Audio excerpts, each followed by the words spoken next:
नमस्कार साथियों। किसी भी इलेक्शन के समय भरे जाने वाला सबसे इम्पोर्टेंट फॉर्म 17C होता है। आज हम इसी इम्पोर्टेंट 17C फॉर्म को फिल करना सीखते हैं।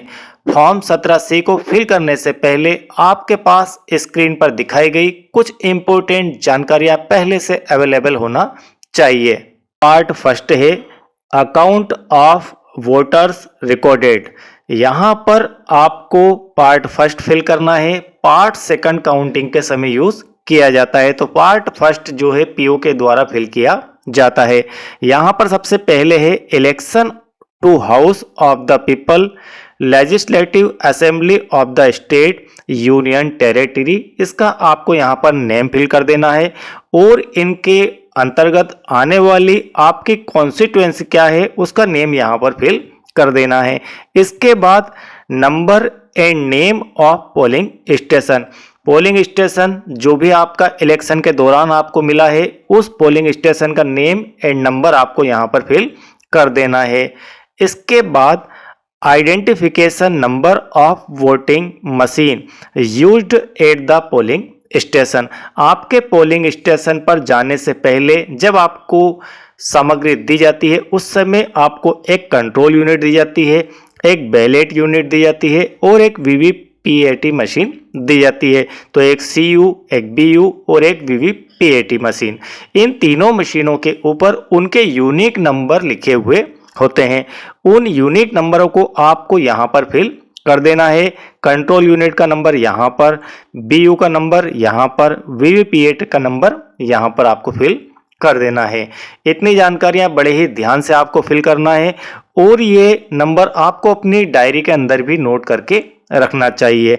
इसके बाद पॉइंट नंबर 1 है total number of electors assign to the polling station. यहाँ पर हम मान लेते हैं कि आपकी वोटर लिस्ट के अनुसार, आपके पास जो वोटर लिस्ट है उसके अनुसार वोटरों के जो नंबर है वो है 912। इसके बाद 6 एडीसी आपके पास पोलिंग स्टेशन पर पोलिंग के दौरान आए और आपने 6 एडीसी से मतदान करवाया। देन फाइनली वह नंबर आपका हो जाता है 918। तो इसके अंदर आपको बड़ा ध्यान रखना है विशेष रूप से कि आपके पास यदि एडीसी नहीं आते हैं देन आप यहाँ पर टोटल वोटर का नंबर वोटर लिस्ट के अनुसार लिखेंगे और यदि कोई एडीसी आपके पास आता है मतदान के दौरान देन आप एडीसी को ऐड करके ही यहाँ पर उस नंबर को बनाएंगे, टोटल लिखेंगे। इसके बाद पॉइंट नंबर 2 है total number of voter as entered in the register for voter. आपका जो फॉर्म जो रजिस्टर होता है 17A, उस 17A के अनुसार आपके जो नंबर हैं आपने पूरी चुनावी प्रक्रिया के दौरान एंट्री 17A के अंदर की है, 17A के अंदर की है। वो एंट्री आपको यहाँ पर जब आप मशीन को क्लोज करते हैं उस समय आप देखते हैं रजिस्टर के ऊपर सील साइन करते हैं पीओ, उस समय आप देखेंगे कि उसमें टोटल नंबर कितने दर्ज हुए हैं। तो voter as entered in the register for voters fill आपने जो किया है 17A, उसके अंदर आपका नंबर मान लीजिए है 810 तक सीरियल नंबर गया हुआ है तो आप 810 यहाँ पर फिल कर देंगे 810। इसके बाद point number 3 number of voters deciding not a record votes under rule 49O। 49O rule का यहाँ पर यह मीनिंग होता है कि यदि कोई आपका वोटर आता है और वह इलेक्शन की प्रक्रिया में पार्टिसिपेट करता है, पार्टिसिपेट करने के बाद वह वोट देने से इनकार कर देता है, मना कर देता है कि मैं अब वोट नहीं करूंगा। यहाँ पर इसका और आप मीनिंग क्लियर कर लीजिए कि वोटर कौन होता है। यहाँ पर लिखा हुआ है voter, number of voters. Voter तब बनता है जब उसकी एंट्री आपके 17A के अंदर हो चुकी है, उसे स्याही लग चुकी है, उसके बाद वह कहलाता है वोटर और वह डिसाइड करता है कि मैं अब जो मेरा मत है उसका उपयोग नहीं करूंगा। वह कास्ट नहीं करता है अपनी सीयू के अंदर वोट को।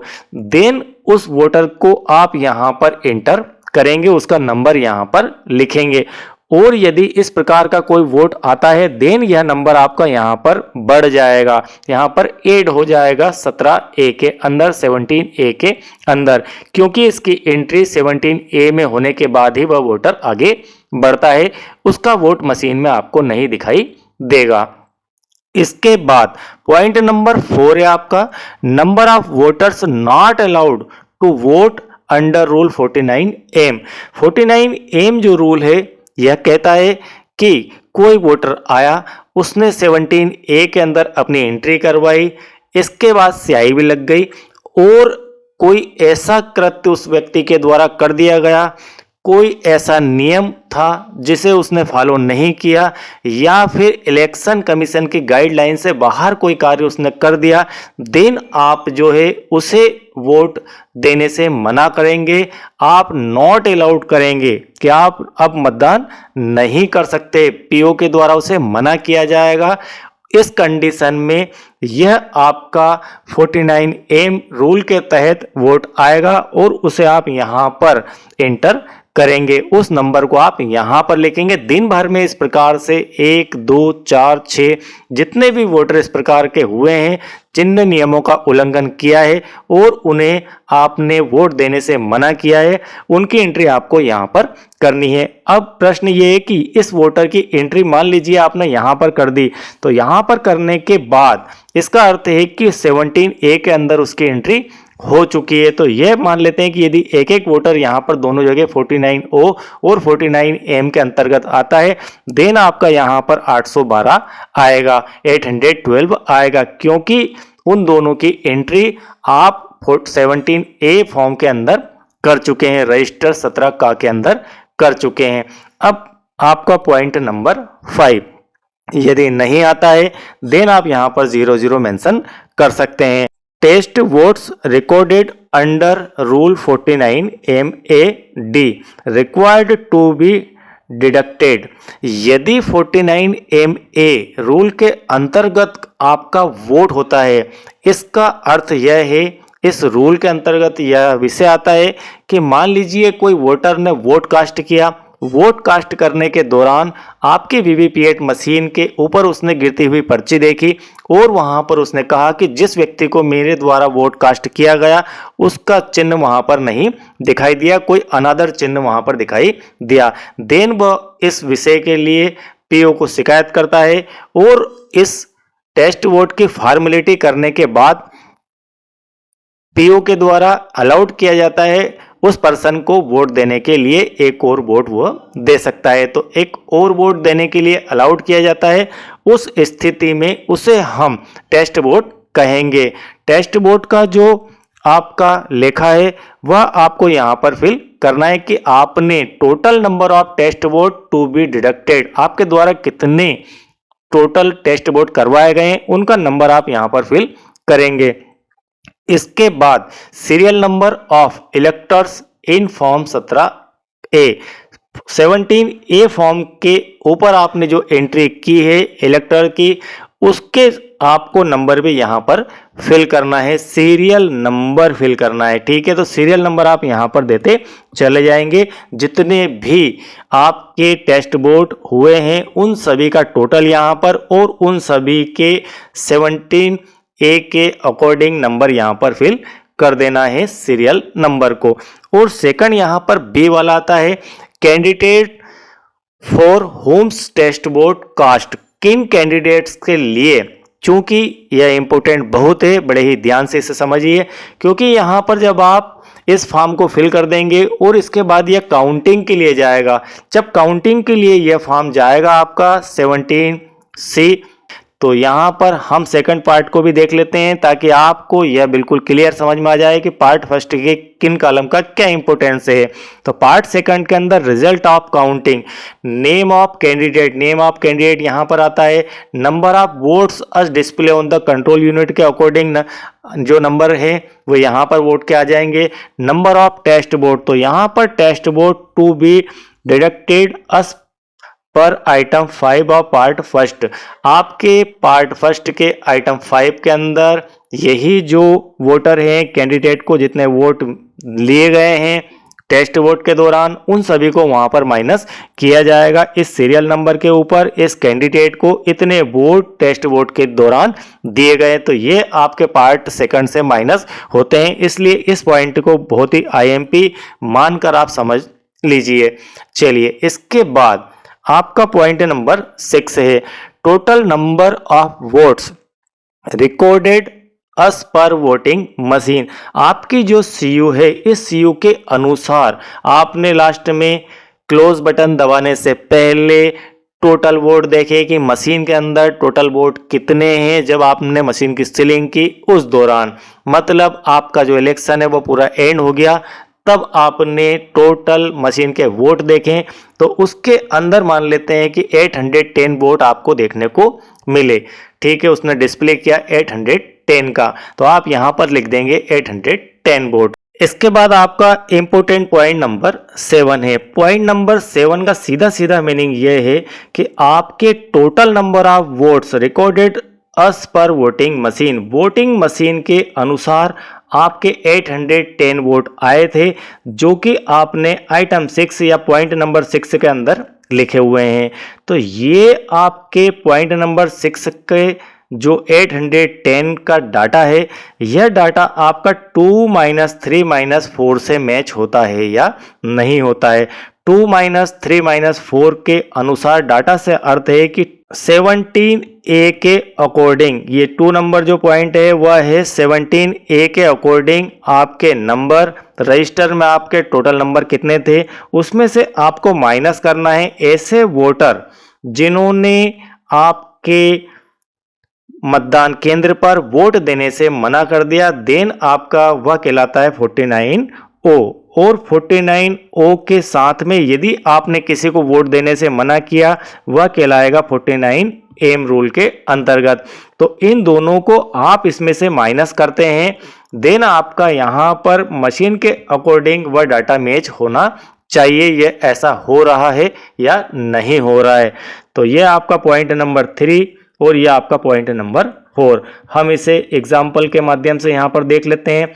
मान लीजिए कि यहां पर आपका जो इसके अंदर मैंने आपको दिखाया है, तो 17A के अकॉर्डिंग डाटा था आपका 810, 810 और यहां पर 0 और यहां पर 0, देन 810 और 0 इसमें से माइनस हुआ तो 810। ये 810 का डाटा आपका 6 नंबर पॉइंट से मैच होता है या नहीं होता है, तो आप लिख देंगे यस।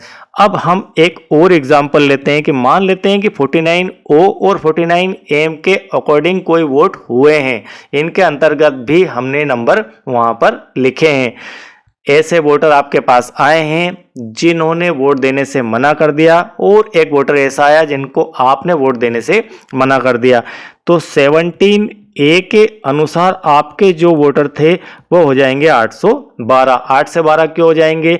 क्योंकि एक वोट आपका यहाँ वाला यह भी इंटर हो जाएगा और यह भी इंटर आपके 17A के अंतर्गत हो जाएगा। देन वह 17A के अंदर जो डाटा है 812 आपका 812 हो जाएगा। तो 812 में से माइनस करेंगे आप 1 + 1 को, तो यह फाइनली आपके पास 810 ही आ जाएगा। हर कंडीशन में आपको यहाँ पर ऐसे ही लिखना होगा।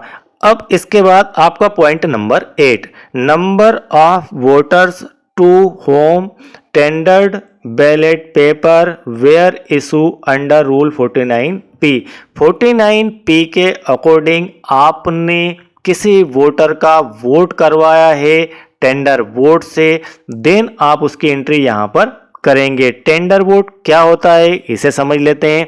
मान लीजिए आपके पोलिंग स्टेशन पर कोई पर्सन P1 के पास आया, उसने अपनी आईडी दिखाई, आपने आईडी देखी, नंबर देखा और पता चला कि यह वोट तो पहले कास्ट हो चुका है, इस नाम का कोई व्यक्ति वोट करके चला गया। इस प्रकरण को आपने पीओ को दिया, पीओ ने आइडेंटिफाई किया तो पता चला कि यह व्यक्ति वही है जिसका नाम मतदाता सूची के अंदर दिया गया है। देन यह व्यक्ति राइट है। अब आपको उसका वोट कास्ट करवाना है, तो इस व्यक्ति का जो वोट है वह वोट आपका टेंडर वोट के माध्यम से करवाया जाएगा। टेंडर वोट आपको 20 अलग से दिए जाते हैं सामग्री के साथ में। उन टेंडर वोट्स में से आपको लास्ट का टेंडर वोट निकालना है। इसका अर्थ है लास्ट नंबर का बैलेट पेपर निकालना है और उस व्यक्ति को देकर, आपको सील मोहर देकर उसको वोट करवाना है और इसे लिफाफे में अलग रखना है। इस प्रकार के यदि कोई वोटर आते हैं देन उनका आप विवरण यहाँ पर देंगे 49P के अनुसार, तो उनके संख्या यहाँ पर आपको लिख देना है। अब आपका point number 9, number of tendered ballot paper. Ballot paper की जानकारी आपको यहाँ पर फिल करना है।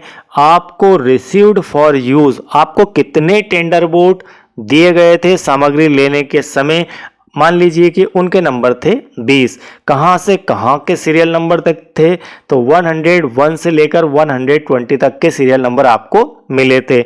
इशूड टू इलेक्टर्स, आपने इलेक्टर को इशू किए वोट। मान लीजिए इस प्रकार का कोई प्रकरण आपके पास आता है, देन आप 1 2 3 4 जितने भी वोट इशू करेंगे उनकी जानकारी यहाँ पर लिखेंगे। मान लेते हैं कि यहाँ पर नहीं आए, देन आप यहाँ पर लिख देंगे 0। नॉट यूज्ड एंड रिटर्न, यदि उपयोग नहीं हुए हैं तो आप उन्हें रिटर्न भी करेंगे। तो रिटर्न का जो नंबर है, यदि उपयोग हमने यहाँ पर 0 मान लिया, देन आप 20 के 20 वोट ही वापस रिटर्न कर देंगे। तो वह सीरियल नंबर आपका 101 से लेकर 120 तक का होगा। तो इस प्रकार से आप टेंडर वोट की जानकारी भी यहाँ पर फिल करेंगे। अब आपका point number 10, account of paper seal. Most IMP part है, बड़े ही ध्यान से इसे फिल करना है। आपका यहाँ पर पहला ही पॉइंट बनता है इस विषय का, paper seal supplied for use. आपको जो पेपर सील दी गई है इलेक्शन कमीशन के द्वारा, उनके नंबर जनरली 3 या 4 होते हैं। तो कितने सील आपको दी गई है, इस सील को आप ग्रीन पेपर सील भी कह सकते हैं और इसे ही आप पेपर सील भी कह सकते हैं। तो मान लेते हैं कि वो नंबर आपको 3 मिले हैं, ठीक है। 3 नंबरों में आपको ग्रीन सील मिली हुई है, पेपर सील मिली हुई है। अब सीरियल नंबर कहां से कहां तक, 1025 से लेकर 1027 तक का सीरियल नंबर आपको मिला है। सेकंड है पेपर सील यूज, आपने मशीन की सीलिंग के दौरान कोई सील उपयोग करिए, उस सील का नंबर आपको यहाँ पर फिल कर देना है। मान लेते हैं कि आपने एक सील यूज करी है और उस सील का यह नंबर था, तो सिर्फ आप यहाँ पर नंबर लिखेंगे और 2 के आगे आप डैश कर देंगे क्योंकि एक ही सील हमारे द्वारा यूज की गई है। इसके बाद point number 3, unused paper seal return. जो पेपर सील आपने वापस की है इलेक्शन कमीशन को लिफाफे में रखकर, उसके सीरियल नंबर आपको यहां पर फिल कर देना है। मान लेते हैं कि हमने एक सील यूज की है तो 2 आपकी अनयूज्ड है, 2 अनयूज्ड है, उनको आप रिटर्न करेंगे रिटर्निंग ऑफिसर को। देन उनके सीरियल नंबर आपको यहां पर लिख देना है। 1026 से लेकर 1027 तक के नंबर आपने, ये 2 सील है, इन दोनों को वापस किया है। इसके बाद नेक्स्ट है आपका damage paper seal if any.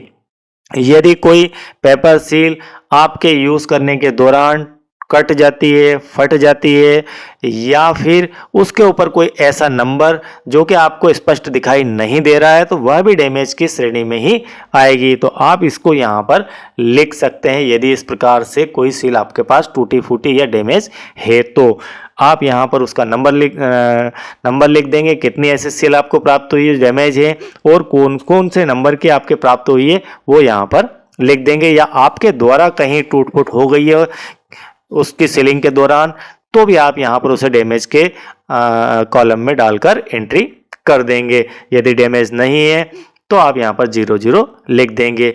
तो अनयूज्ड में मान लेते हैं कि एक डैमेज हो गई तो आप यहाँ पर एक सील रिटर्न के लिए और एक डैमेज के लिए लिख सकते हैं। ओके, इस प्रकार से यह आपका फॉर्म 17C फिल किया जाता है। 17C फॉर्म को फिल करते समय आपको जो जो आवश्यक जानकारियां थी वो सारी मेरे द्वारा दिखाई गई।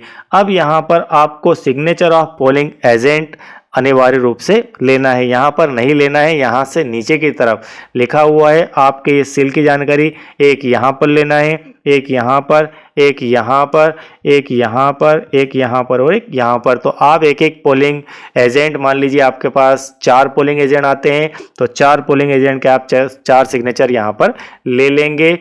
और ज़्यादा पोलिंग एजेंट यदि हैं तो यहाँ पर उनके सभी के सिग्नेचर आपको करवा लेना। 6 से अधिक यदि है तो यहाँ 7, 8, 9 जो जो भी है यहाँ पर आप नंबर आगे बढ़ाकर उनके सिग्नेचर ले सकते हैं। डेट और प्लेस आपको यहाँ पर लिख देना है। इसके बाद इस प्रकार के आपके पास जो सील होगी वह सील आपको यहाँ पर लगा देना है। Signature of PO, polling station number, ये सब आपको यहाँ पर कर देना है। पार्ट फर्स्ट आपका फिल करने का होता है, पार्ट सेकंड आपके द्वारा फिल नहीं किया जाता है। यह पार्ट आपका इस प्रपत्र के पीछे की तरफ दिया होता है, इस फॉर्म के पीछे की तरफ लगा हुआ होता है। तो यह आपका फॉर्म वहाँ पर जब काउंटिंग होती है तब फिल किया जाता है। तो आपको सिर्फ इतना ही कार्य करना होता है। आई होप कि यह आपका फॉर्म 17C फिल करने का जो वीडियो था ये बिल्कुल क्लियर समझ में आपको आ गया होगा। और यदि आप इलेक्शन संबंधी और भी फॉर्म भरना सीखना चाहते हैं तो आप प्लेलिस्ट में जाकर उन वीडियोस को देख सकते हैं। लगभग आपके इलेक्शन से संबंधित समस्त प्रकार की जानकारियों से संबंधित वीडियोस आपको वहां पर देखने को मिल जाएंगे। और यदि आप चैनल के साथ नए हैं और मुझे पहली बार देख रहे हैं, सुन रहे हैं, तो चैनल को सब्सक्राइब कीजिए।